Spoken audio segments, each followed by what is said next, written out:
Hello, learners! Welcome back to English Hub.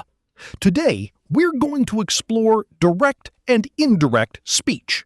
Think of it like two different ways to tell a story. One repeats the exact words, the other retells the idea in your own words. Direct speech is like pressing the record button. You copy the speaker's exact words inside quotation marks. For example, Emma said, "I love reading." Notice the quotation marks. They show the words are exactly hers. Indirect speech is like retelling a story. You don't use quotation marks, but you explain what was said. For example, Emma said that she loved reading. Same meaning, but no exact words. There are some rules for direct and indirect speeches. Rule 1. Pronoun change. When we move from direct to indirect speech, pronouns often change. If someone says, "I am happy," and you report it, you say, "She said she was happy." The I becomes she. This makes sense because you're talking about her, not yourself.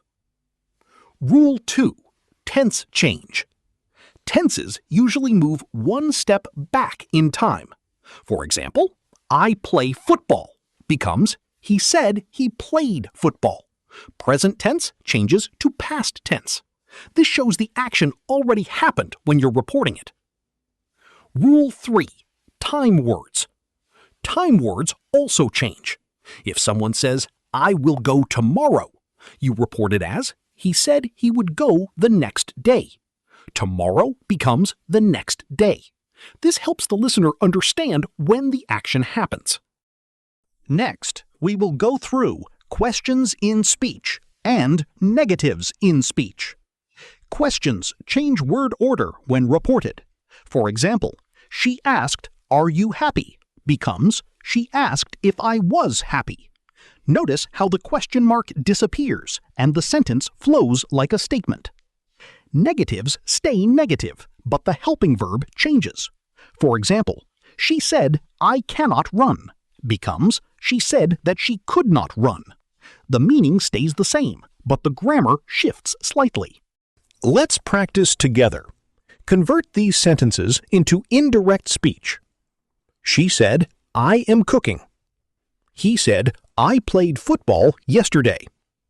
They said, "We will travel tomorrow." Pause and try it yourself, then check the answers. Answers. She said that she was cooking. He said that he had played football the day before. They said that they would travel the next day. Let's take a story example. Direct speech makes stories lively, like dialogue in a comic book.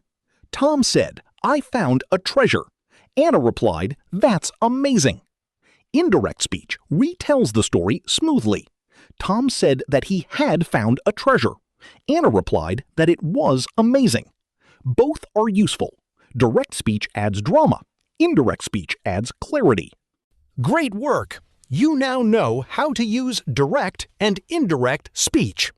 In our next episode, we'll explore reported questions, another powerful way to make your English smoother and more natural.